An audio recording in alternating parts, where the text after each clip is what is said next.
മഹാലക്ഷ്മി സീരിയലിന്റെ ഇന്നത്തെ എപ്പിസോഡ് റിവ്യൂയിലേക്ക് എല്ലാവർക്കും സ്വാഗതം.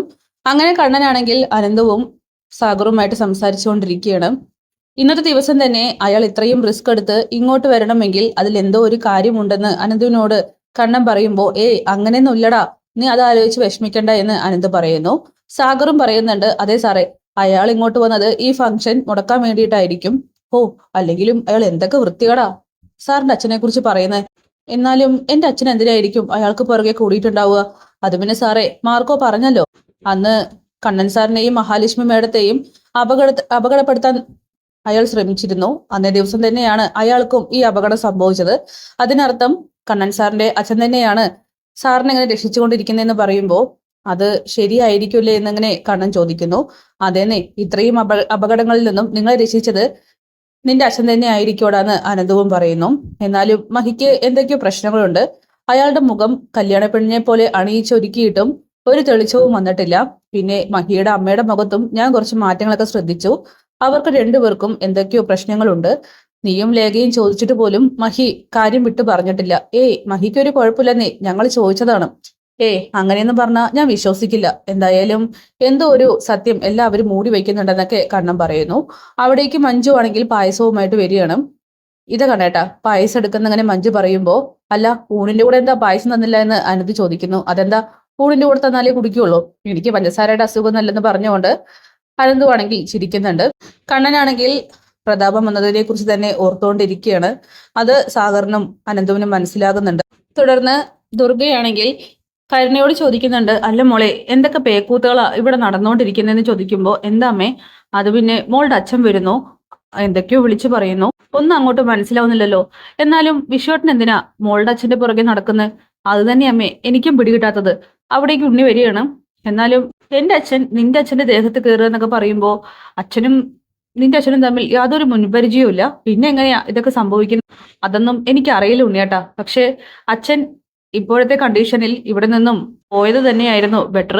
കാരണം അച്ഛൻ വായ തുറന്ന അതുപോലെയുള്ള വൃത്തികെട്ട കാര്യങ്ങളെ പറയുന്നത്. ജനിച്ച് ഇന്നേ നാൾ വരെ ഞാൻ ഇതുപോലെയുള്ള വൃത്തികെട്ട സംസാരങ്ങളൊന്നും കേട്ടിട്ടില്ലെന്ന് പറയുമോ. എന്തായാലും എന്റെ അച്ഛനെ കുറിച്ച് ഇങ്ങനെ മോശം പറയാൻ മാത്രം എന്ത് ശത്രുതയാ അവർ തമ്മിലുള്ളത്? എന്തൊക്കെയോ പുകഞ്ഞു നാറുന്നുണ്ടല്ലോ എന്നൊക്കെ ഉണ്ണി പറയുമ്പോ, അതെ, ഉണ്ണിയേട്ടന്റെ അച്ഛൻ മാത്രമൊന്നല്ല എന്റെ അച്ഛന്റെ ദേഹത്ത് കയറിയിരിക്കുന്നത്, മറ്റു പലരും കയറിയിട്ടുണ്ട്. അതാ അച്ഛൻ ഇങ്ങനെയൊക്കെ പറയുന്നത്. ഇനിയിപ്പോ പറഞ്ഞിട്ട് കാര്യമില്ല മോളെ. എന്തായാലും അച്ഛനൊരു ബെറ്റർ ചികിത്സ കൊടുക്കുന്നത് നല്ലതായിരിക്കുമെന്ന് പറയുമ്പോൾ അങ്ങേരെ വല്ല ഭ്രാന്താശുപത്രിയിൽ കൊണ്ടിടുന്നതായിരിക്കും നല്ലത്. വഴിയിലൂടെ പോകുന്നവരോടൊക്കെ വിളിച്ച് ഇതുപോലെയുള്ള കാര്യങ്ങൾ സംസാരിക്കുന്നതെന്ന് കരുണ പറയുമ്പോൾ, ആരുടെയെങ്കിലും കയ്യിൽ നിന്ന് കരുണക്കുറ്റി നോക്കി രണ്ടെണ്ണം കിട്ടുമ്പോൾ ശരിയായിക്കോളുമെന്ന് ഉണ്ണി പറയുന്നു. അച്ഛനെ നല്ലൊരു ഹോസ്പിറ്റലിൽ കൊണ്ടുപോയി ചികിത്സിക്കാനുള്ള കാര്യങ്ങൾ നോക്കുന്നുണ്ടെന്ന് കരുണ പറയുകയാണ്. അങ്ങനെ ഉണ്ണി ദേഷ്യപ്പെടുമ്പോ, അടങ്ങട മോനെ, ഇതൊക്കെ അവളുടെ ആ ദുർമന്ത്രവാദം കാരണം കൊണ്ടാണ് സംഭവിക്കുന്നത്. നമ്മളും ഇതുപോലെ നാളെ ഇങ്ങനെ സമനില തെറ്റി ഓരോന്ന് വിളിച്ചു പോവിയെന്ന് വരും. കാരണം അത്രയ്ക്കാണല്ലോ ഒരുത്തി ഓരോ മന്ത്രവാദങ്ങൾ ചെയ്തു കൂട്ടുന്നത്. ഏത് സമയത്തും പ്രാർത്ഥനയിലാണല്ലോ നമ്മൾ നശിച്ചു കാണാൻ വേണ്ടിയിട്ട്. ആ കൂട്ടത്തിൽ മോളുടെ അച്ഛൻ പെട്ടുപോയെന്ന് മാത്രം. ആ അവൾ ഇവിടെ നിന്നും പോകാനായിട്ട് റെഡിയായിട്ട് നിൽക്കുകയാണ്. എത്രയും പെട്ടെന്ന് ഒന്ന് പോയി കിട്ടിയാൽ മതിയായിരുന്നു എന്ന് ഉണ്ണി പറയുമ്പോ, ഒന്ന് പോയിട്ട് വേണം എനിക്കൊന്ന് താഴത്തേക്ക് ഇറങ്ങാൻ എന്നങ്ങ് ദുർഗ പറയുന്നു.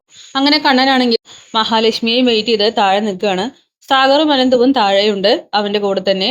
അനന്ത് പറയുന്നുണ്ട്, എടാ മഹി എന്തായാലും അമ്മയ്ക്കൊപ്പം പോയിട്ട് നമുക്കൊപ്പം വരുമല്ലോ. അപ്പോ നീ ഒരു കാര്യം ചെയ്യേ, എന്റെ വീട്ടിലേക്ക് പോര്, മഹിയെ ഞാൻ അങ്ങോട്ട് വിളിച്ചിട്ട് വരാമെന്ന് പറയുമ്പോ, എന്തായാലും അയാളിങ്ങ് വരട്ടെ.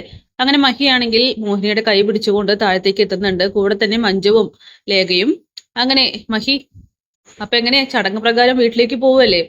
ആ ഞങ്ങള് പോയിട്ട് വരാൻ കണ്ണേട്ടാ. പോകാമെന്ന് പറയേ, ഞാനും കൂടെ ഉണ്ടെന്ന് കണ്ണൻ പറയുമ്പോ എല്ലാവരും ഷോക്കാവുന്നു. അയ്യോ, കണ്ണേട്ടൻ എന്തിനാ ഇപ്പൊ അങ്ങോട്ട് വരുന്നത്? മോളുടെ അച്ഛന്റെ അവസ്ഥ മോൻ അറിയാവുന്നതല്ലേ എന്നിങ്ങനെ മോഹിനി ചോദിക്കുമ്പോ, അതിനെന്താ, അയാള് അവിടെ ഇരിക്കട്ടെ, അയാൾക്ക് സമനില തെറ്റിയിരിക്കുകയാണെന്ന് എല്ലാവർക്കും അറിയുന്ന കാര്യമല്ലേ. അപ്പൊ പിന്നെ എന്താ പ്രശ്നം? എടാ കണ്ണ, നീ എന്തിനാ ഈ നാട്ടുനടപ്പല്ലാത്ത രീതിക്ക് ഓരോ കാര്യങ്ങൾ ചെയ്യാൻ നിൽക്കുന്നത്? മഹിയുടെ കൂടെ ഇപ്പൊ നീ പോവാൻ പാടില്ല എന്നറിയില്ലേ? നാട്ടുനടപ്പ് തെറ്റിച്ച എന്താ കുഴപ്പം? എന്റെ ഭാര്യയുടെ കാര്യമല്ലേ. അതുകൊണ്ടേ ഞാനിപ്പോ നാട്ടുനടപ്പൊന്നും നോക്കുന്നില്ല. പിന്നെ അങ്ങേരെ പോലുള്ള ഒരാള് അവിടെ ഉള്ളപ്പോ ഇയാളുടെ പ്രൊട്ടക്ഷൻ കൂടി നോക്കണല്ലോ. ഇയാൾ ആ വീട്ടിൽ ചെന്ന് കയറിയിട്ട് തിരിച്ചു വരുന്നത് വരെയും ഒരു പ്രൊട്ടക്ഷൻ ഉള്ളത് നല്ലതായിരിക്കും എന്നിങ്ങനെ കണ്ണൻ പറയുന്നു. അതുകൊണ്ടാണ് ഞാൻ കൂടെ പോകുന്നതെന്ന് പറയുമ്പോ, എങ്കിൽ പിന്നെ ഒരു കാര്യം ചെയ്യാം, ഞാനും സാഗറും കൂടെ പോയിക്കോളാം, നീ ഇവിടെ നിൽക്ക്, അല്ലെങ്കിൽ എന്റെ വീട്ടിലേക്ക് ചെല്ലും. എന്നാ പിന്നെ നിങ്ങളും പോന്നോ, ഞാനും വരുന്നുണ്ട്. അങ്ങനെ എല്ലാവരുടെ മുഖത്തും എന്തോ ഒരു പ്രയാസമുണ്ടല്ലോ എന്നൊക്കെ ഇങ്ങനെ കണ്ണൻ ചോദിക്കുമ്പോൾ എന്ത് പ്രയാസം പോക കണ്ണേട്ടാ എന്ന് പറഞ്ഞുകൊണ്ട് മഹിയാണെങ്കിൽ സന്തോഷത്തോട് കൂടിയിട്ട് കണ്ണന്റെ മുന്നിൽ അഭിനയിക്കുകയാണ്. അങ്ങനെ കണ്ണൻ തിരിഞ്ഞു പോകുന്നുണ്ട്. പെട്ടെന്ന് തന്നെ തിരിഞ്ഞു നിന്നിട്ട് ചോദിക്കുകയാണ്, നിങ്ങളുടെ ഈ മട്ടും ഭാവം കാണുമ്പോൾ തന്നെ എനിക്ക് സംശയങ്ങൾ കൂടുകയാണ്. സത്യത്തിൽ എന്തെങ്കിലും ബുദ്ധിമുട്ടുണ്ടോ ഞാൻ അങ്ങോട്ട് വരുന്നത് കൊണ്ടെന്ന് ചോദിച്ചുകൊണ്ട് കണ്ണൻ വീണ്ടും ചോദ്യം ചെയ്യുന്നു.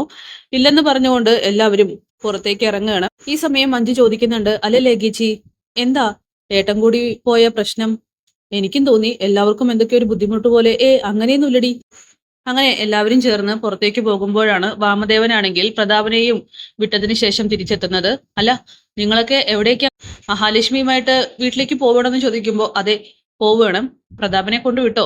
ഓ, ഒരു വിധത്തിൽ കൊണ്ടുവിട്ടിട്ടുണ്ട്. അവിടെ ചെന്നപ്പോ പ്ലാസ്റ്റർ അയച്ചു. ഓ, പൂരപ്പാട്ടായിരുന്നു, കേൾക്കാൻ പറ്റുന്ന പാട്ടായിരുന്നു എന്നൊക്കെ പറയുമ്പോ ഓ, അത്തരത്തിൽ അയാൾ പാട്ടൊക്കെ പാടിയോ എന്നിങ്ങനെ കണ്ണൻ ചോദിക്കുന്നു. അതേ മോനെ, കേൾക്കാൻ കൊള്ളത്തില്ല. അല്ല, മോൻ എങ്ങോട്ടാ ഈ പോകുന്നേ? ഞാനും മഹാലക്ഷ്മിയുടെ കുറെ പോവാമെന്ന് കരുതി. അയ്യോ, അത് വേണോ? അങ്ങോട്ട് പോവാതിരിക്കുന്നതായിരിക്കും നല്ലതെന്ന് പറയുമ്പോ ആരൊക്കെ തടഞ്ഞാലും ഞാൻ ഇന്ന് മഹിയുടെ കൂടെ അവിടേക്ക് പോകും, അത് ഉറപ്പാണെന്ന് ഇങ്ങനെ കണ്ണൻ പറയുന്നു. അങ്ങനെ കണ്ണന് തടയാൻ പറ്റില്ല എന്ന് എല്ലാവർക്കും ബോധ്യപ്പെടുകയാണ്. എല്ലാവരുടെ മനസ്സിലും വല്ലാത്തൊരു ഭയമാണ് വന്നു കൂടുന്നത്. അങ്ങനെ കണ്ണനാണെങ്കിൽ കാറിൽ കയറി പോകുന്നുണ്ട്. ഈ സമയം എല്ലാവരും പകപ്പോടെ നിൽക്കുന്നത് കണ്ടിട്ട് മഞ്ജു ചോദിക്കുകയാണ്, അല്ല സത്യത്തിൽ എന്താ പ്രശ്നം? നിങ്ങളുടെ മുഖമൊക്കെ കാണുമ്പോൾ എനിക്കും ഡൗട്ട് തോന്നുന്നല്ലോ. അങ്ങനെയൊന്നുമില്ല മഞ്ജു. അങ്ങനെ കരുണയാണെങ്കിൽ ഇതൊക്കെ തന്നെ മുകളിൽ നിന്നും കാണുകയാണ്. വാമദേവന്റെ അടുത്തേക്ക് ഓടി വന്നിട്ട് കരുണ ചോദിക്കുന്നുണ്ട്, അല്ല അങ്ങേരിപ്പോ എവിടേക്കാ പോയത്? മഞ്ജുവും സാഗറും പറയുകയാണ്, അവരിപ്പോ പോയിരിക്കുന്നത് ഏടത്തിയുടെ വീട്ടിലേക്ക്. അങ്ങനെ വാമനോട് കരുണ വീണ്ടും ചോദിക്കുകയാണ്, എന്റെ വീട്ടിലേക്ക് എന്തിനാ അയാളെയും കൂട്ടിക്കൊണ്ട് പോയത്? അത് അവൻ നിർബന്ധപൂർവ്വം പിടിച്ചിട്ട് പോയതാണ്. എന്തായാലും കണ്ണന്റെ മനസ്സിൽ എന്തൊക്കെയോ സംശയങ്ങളുണ്ട് മോളെ, അല്ലാതെ ഇങ്ങനെയൊന്നും അവൻ ചെയ്യില്ല. എല്ലാം കള്ളങ്ങളും പുറത്താകുമെന്ന് തോന്നുന്നു. നിന്റെ അച്ഛൻ ഉറപ്പായിട്ടും അവനോട് എല്ലാ കാര്യങ്ങളും തുറന്നു പറയുമെന്ന് പറയുമ്പോൾ എങ്കിൽ പിന്നെ കണ്ണേട്ടൻ കേസ് കൊടുക്കുമായിരിക്കും അല്ലേ? പിന്നെ കേസ് കൊടുക്കാതെ നിന്റെ അച്ഛനും ഞാനൊക്കെ തന്നെ ഇന്ന് തന്നെ ചിലപ്പോൾ ജയിലിലാവും. അവനൊരു വക്കീലാണ്, മറക്കണ്ട. ആണൊരുത്തിനുള്ളത് ഇപ്പൊ കോമ സ്റ്റേജിലും പെണ്ണൊരുത്തിയുള്ളത് കല്യാണം പോലും കഴിപ്പിച്ചിട്ടില്ല. ഇനിയിപ്പോ എന്തൊക്കെയാവോ എന്തോ, എനിക്ക് പേടിയായിട്ട് വയ്യ. അങ്ങനെ പറഞ്ഞുകൊണ്ട് വാമനാണെങ്കിൽ ആകെ ടെൻഷൻ അടിക്കുന്നു. കൂട്ടത്തിൽ കരുണയും. അങ്ങനെ വാമദേവൻ പെട്ടെന്ന് തന്നെ മുത്തശ്ശിയെ വിളിച്ച് വിവരം അറിയിക്കാനായിട്ട് തീരുമാനിക്കുകയാണ്. മുത്തശ്ശിയാണെങ്കിൽ സുഖമായിട്ടൊന്ന് മയങ്ങിക്കൊണ്ടിരിക്കുകയാണ്. പെട്ടെന്നാണ് കോള് വരുന്നത്. വാമദേവനാണല്ലോ എന്ന് പറഞ്ഞുകൊണ്ട് അവർ വേഗം തന്നെ ഫോൺ എടുക്കുന്നു. അങ്ങനെ വാമൻ പറയുന്നുണ്ട്, അമ്മേ ഇവിടെ നിന്ന് 3 പേരും പുറപ്പെട്ടിട്ടുണ്ട്. 3 പേരോ? ആരൊക്കെ? ആ മഹാലക്ഷ്മിയും മോഹിനിയും കണ്ണനും. അവളുമാരെന്തിനാ അവനെയും കൂട്ടിയിട്ട് വരുന്നതെന്ന് മുത്തശ്ശി ചോദിക്കുമ്പോൾ അവൻ നിർബന്ധപൂർവ്വം വരുന്നതാണ്. അവൻ എന്തൊക്കെയോ സംശയങ്ങളുണ്ട്. ആ പ്രതാപൻ എന്തെങ്കിലും പറയാതിരിക്കാനായിട്ട് അമ്മ മാക്സിമം ശ്രമിച്ചേക്കണം. വായ പ്ലാസ്റ്റർ ഇട്ട് കെട്ടുന്നതായിരിക്കും നല്ലതെന്ന് പറയുമ്പോ എടാ ഞാൻ എങ്ങനെയാ ഒറ്റയ്ക്ക് ചെയ്യുക? അമ്മയെ അറിയാലോ, നമ്മളെല്ലാവരും ജയിലിനകത്താകുമെന്ന് മുത്തശ്ശി പറയുന്നു. എടാ എനിക്ക് പേടിയായിട്ട് വയ്യ, എന്തായാലും ഞാൻ നോക്കട്ടെ എന്ന് പറഞ്ഞുകൊണ്ട് മുത്തശ്ശിയാണെങ്കിൽ ഫോൺ വെച്ചതിന് ശേഷം പ്രതാപന്റെ റൂമിലേക്ക് പോകുന്നു. പ്രതാപനാണെങ്കിൽ ഇറുക്കപ്പൊറുതി ഇല്ലാതെ എന്ത് ചെയ്യണമെന്നറിയാതെ എന്തൊക്കെയോ പിച്ചും പേയും പറഞ്ഞുകൊണ്ടിരിക്കുകയാണ്. അങ്ങനെ മുത്തശ്ശിയെ കാണുമ്പോൾ തന്നെ പ്രതാപൻ അടുത്തേക്ക് വരാനായിട്ട് പറയുന്നുണ്ട്. മുത്തശ്ശിയാണെങ്കിൽ മനസ്സിൽ ചിന്തിക്കുകയാണ്, ഈശ്വര ഇവനെ എങ്ങനെയാ ഞാനൊന്ന് വായ മൂടി കിട്ടുക, എന്നെ കൊണ്ട് പറ്റില്ലല്ലോ എന്നൊക്കെ. എന്തായാലും പ്രതാപൻ അടുത്തേക്ക് വാ എന്ന് പറഞ്ഞുകൊണ്ട് മുത്തശ്ശിയെ നിർബന്ധിക്കുന്നു. അപ്പൊ അതൊക്കെ കാണിച്ചുകൊണ്ടാണ് എപ്പിസോഡ് അവസാനിക്കുന്നത്. കാത്തിരിക്കാം കിടിലൻ എപ്പിസോഡ്സിനായിട്ട്. Bye bye.